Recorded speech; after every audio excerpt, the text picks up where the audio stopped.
Hello, welcome back to GameCyc Weekly. My name is Danny, and this is where we talk about game reviews, news, topics, opinion pieces, or any other guff that happens during the week. And today we are talking about Black Mesa. So, for those that don't know, Black Mesa is a fan modification game of the original Half-Life from, oh gosh, I want to say 1998. I think that's when it was released. And this is a project and a game that was notorious and infamous for its incredibly long development cycle. This game originally began development in 2004, and it kind of started as like a response to Valve's release of Half-Life Source. So those that don't know, Valve made Half-Life in 1998, incredible game. In 2004, they were getting ready to release Half-Life 2, but ahead of that, they remade, in massive quotation marks, Half-Life 1, but in their brand new engine, the Source engine. And a lot of people were kind of expecting, wow, I bet Half-Life 1 looks incredible in this brand new engine. And it didn't. Well, I mean, it had physics now, and they upgraded some of the textures and some of the effects, but it was still essentially the same game, but a bit shinier. And a bunch of people weren't the biggest fans of this, and so a few ambitious people kind of took it upon themselves to properly remake Half-Life 1 in the Source engine with all the bells and whistles. The team that would come to be known as Crowbar Collective started working on it in 2004. And I think they probably thought it'd be a big project, and they were thinking, yeah, this will maybe take a little while or a couple of years or something, but hey, we've got the blueprint and we've got some of the models that we can take from Half-Life 2 and all that stuff, so maybe it won't take super long. Cut to 16 years later, and these guys finally released it for real in 2020, and I finally got around to playing it a few weeks ago in mid to late 2023. To be fair to them, the game originally came out on early access on Steam in 2015, where they started getting feedback and kind of started tweaking and polishing. But famously, it didn't include the final chapters. So for those that don't know, and maybe this is going into spoiler territory, so maybe don't listen if you plan to play this game. And I do recommend playing it, and also the original Half-Life, and pretty much the entire Half-Life series, because it's all good. The majority of the game takes place in the aforementioned Black Mesa, like, underground facility thing. But the final chapters take place on the alien border world known as Zen, and it is a stark difference to everything else that comes in the game. It is meant to be, well, as said, an alien world, so very much not a human science facility. And for some reason, Crowbar Collective decided that they were going to spend 5 years working on this part, or seemingly 5 years, because from the early access in 2015 until the game's proper release in 2020, the final Zen chapters weren't included, so the game kind of left on a bit of a cliffhanger, where you originally jump into the portal that takes you to Zen, and just kind of cut to credits. But to be fair, the extra 5 years, or however long they took polishing this game, it was worth it, because this game is a very, very, very well put together game. It barely feels like a fan project. It feels like what Valve probably would put out if they just wanted to do a straight remake of Half-Life 1. And it just looks great. It looks great, it sounds great, it feels legitimate, it feels like how I remember Half-Life 1. It's the kind of thing where, it's rose-tinted glasses. You think a game looked in a certain way when you originally played it, but when you actually go back to it, you're like, oh, this looks horrific. So playing Black Mesa, it's kind of like, you think, oh yeah, no, this looks good. Yeah, this looks good. It plays fun, it sounds good, but it doesn't feel like that much of a marked difference from Half-Life. And then you go watch some video clips like I did of the original Half-Life 1, and you're like, oh, these come from completely different centuries, and it definitely shows. So I think the team did a wonderful job, and I'm glad that they got to sell the game and actually make some money. So yeah, I don't know if they're going to make 20 years worth of money for everyone that was involved, and the credits are a bit funny because it kind of shows this team that looks quite small considering it's a 20-year development, and then you get to the additional people section, which I'm guessing is all the folks who did work on it over the years but weren't there at the finish line, so which is kind of a shame, but I mean, how at least they're being credited, because I mean, modern day games sometimes won't credit the people that do work on them. and are still there. So, I imagine that's a bit of an awkward conversation to have sometimes. So what else did I like? I think it's kind of hard to determine what do I like that Crowbar Collective did versus what was just taken from what Valve originally did. So a lot of the kind of puzzles are the same as from the original Half-Life, just spruced up a bit. I believe a lot of the levels are similar, but kind of have a bit of added complexity just to, make use of the extra space that is available. And it kind of really makes you appreciate Valve's original vision in the sense that the way the game escalates from a starting point to through all the different locales you visit, even though it's just one science facility plus an alien world, but ignoring that, you do kind of see a whole tour bus worth of different environments and settings, and it keeps things fresh, it keeps things entertaining and engaging, but at no point becoming overbearing or disorienting. Like, everything always feels very easily understandable. There's at no point does it feel like anything weird has happened with the internal geographical logic of the game. And I realize now I'm saying all of this without actually explaining what the game is or what the story is about, because Half-Life is so ubiquitous that I just thought that everyone would already know what it's about. So we'll actually jump into the story and the gameplay. Black Mesa is a remake of the first-person shooter Half-Life. In Half-Life, you play let's say in Half-Life or Black Mesa. I'm just going to be interchangeable with them now because, yeah, they're identical in that regard. You play Gordon Freeman, who's a scientist. He works at a research facility called Black Mesa. One day you're doing a science experiment and something catastrophic happens that leads to the start of an alien invasion. It is then your job to kind of survive the alien invasion, try to repel it, and do what you can to stop it from escalating and maybe reverse it altogether. It's a first-person shooter, but it's first-person shooting kind of half of what you do. The other half is basically exploration mixed with puzzle solving and jumping puzzles of all things. I'm going to save negatives for the latter half of this, but I will say right now I bloody hate the jumping puzzles, and Black Mesa does nothing to address those or change them up. They stick with them faithfully for better and worse.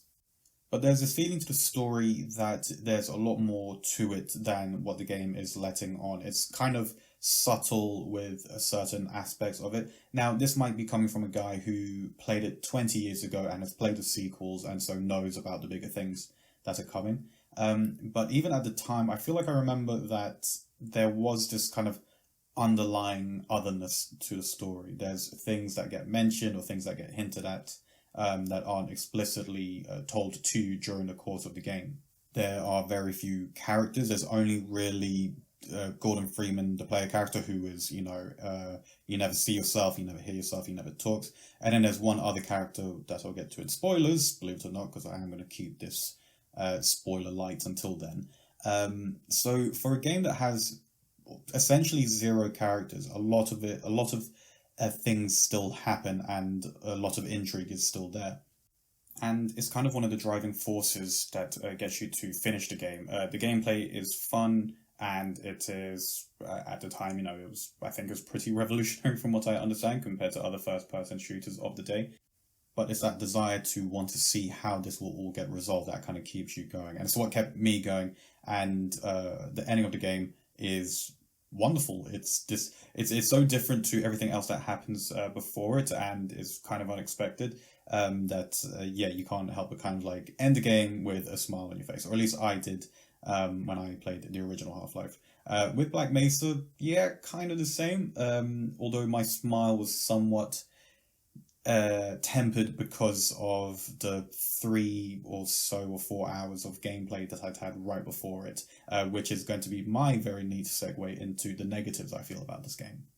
And I'm just going to jump into it. I'm sorry to break Crowbar Collective's heart, but that extra couple of years they spent on the Zen chapters specifically, I feel totally was not worth it, because I feel that Zen is very much the weakest part of this game, and I feel that is a detriment to the rest of the experience. I feel that if the Zen chapters had been much shorter and much less complex, I feel like the game would have been better for it. So this is the bit where I smoothly transition into spoilers for the end of the game. So your objective at the end of the game is to travel through a portal to the border world known as Zen, to stop a very powerful being from keeping all of the alien portals open and to stop the alien invasion from carrying on Earth because, frankly, it's a bit of a mess. Now, Zen being an alien border world means that it is a very different environment to the science research facility that you've been in for the past, 10 to 15 hours or whatever. When you get there, it is visually stunning and sonically stunning. The sound of this game is fantastic. And if you're willing to forgive the pun, it is a world away from what Valve did with the original Half-Life in terms of the presentation of these levels. The presentation isn't the problem. It is the gameplay and the level design, because it feels bloated, it feels overly long, and some of the set pieces are just straight up not enjoyable. There is one set piece towards the end where you have to run away from a bunch of very powerful enemies that you cannot beat, and there are so many of them. And the path to escaping these aliens, I feel, wasn't clear at all. Like, maybe that makes me a big dum-dum, but it just didn't feel in the same vein as Half-Life. And I don't want to kick a game down for trying to do something different, but this section just wasn't fun. It went on for way too long, and I died way too many times trying to complete it. And I guess on a wider level, during the Zen chapters, there is a bigger emphasis on jumping puzzles. So right before you go into these chapters, you're given a new long jump module, and you now have to use it to get across like giant chasms and get past all kinds of obstacles and other blockers that impede your progress. And I just don't enjoy it. It's not the gameplay I liked. I don't enjoy the regular jumping puzzles in the rest of the game, and I especially do not like these extra long jumping puzzles where there is additional threat from even more aliens, or falling off the edge of the platform you're on and, disappearing into the abyss. So the fact that this is the last thing to happen in the game, and I think I mentioned this last week as well, the last aspect of the game, the end of a game, will colour your opinion of the rest of that game. If these Zen chapters happen like in the middle, or were like the penultimate chapter, and then you returned to Black Mesa to, I don't know, save it from the rest of the aliens or to stop anything else from happening. Spoiler alert, they nuke it in another game. But yeah, if there was some kind of like final chapter where you did get back to Black Mesa or whatever, I think that would have saved it, or would have made those Zen chapters less immediately prominent in my mind. And I guess the last kind of final big whinge I have that isn't actually anything to do with the design is the crashes. I do not remember the last time I had so many crashes so consistently whilst playing a game. Granted, I normally don't play PC games, and this is one of the few I've played in recent memory for as many hours as I did. But dear Lord, do games still crash this often? I didn't know. Like, for all the guff that consoles get, I very rarely get crashes on them. With Black Mesa, it felt like I was getting a crash every hour towards the end, so I don't know if that's something that's more prominent in the Zen chapters, or maybe my garbage PC is finally letting go, but the game ran perfectly well. It was just would crash every couple of hours, and every hour or so towards the end, and I'll be honest, didn't help with the frustration. It really didn't help when I was getting frustrated, dying again, and then finally not dying, and then the PC dying instead. So yeah, that was awesome. But having said all that, I still really enjoyed this game, and it's kind of surreal to play it because I was I was in the demographic of people that saw the trailer for this when it originally came out in like 2006 or whatever. You're still fresh off the hype from Half-Life 2. You've got the upcoming hype of Half-Life 2 Episode 1. You're seeing all these screenshots of Half-Life 1 looking incredible. And yeah, I was so excited for this game. And then I think after maybe the 5th or 6th year of development, I completely forgot about it. I stopped caring. I considered it vaporware.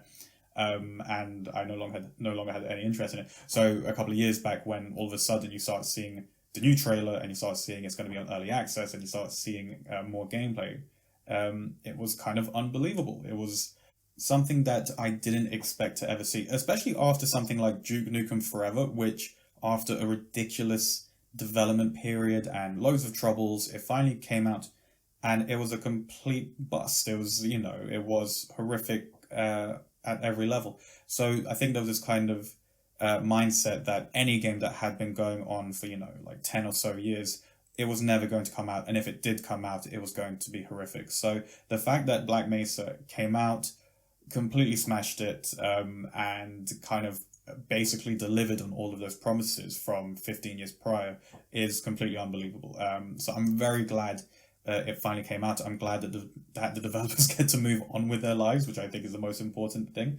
I have no idea if Crowbar Collective plan on doing another game, or if they've already, if there's some kind of discussion about it, or even if you can make another game with Crowbar Collective, considering its only title was 15 years in the making and made up of, I don't know, 90% of people who aren't there anymore. So I wouldn't be shocked if there's like their one thing and then they, like, I don't know, go and retire on a beach somewhere, which I can't blame them for. But yeah, that's Black Mesa, a game I fully recommend if you've never played a Half-Life game. I fully recommend if you've played all of the Half-Life games. It is a fun little romp. I kind of forgot how fast shooters were from that era of gaming. Like I know that we have things like Doom 2016 now, but there's something about Black Mesa capturing that Half-Life movement that I found incredibly fun.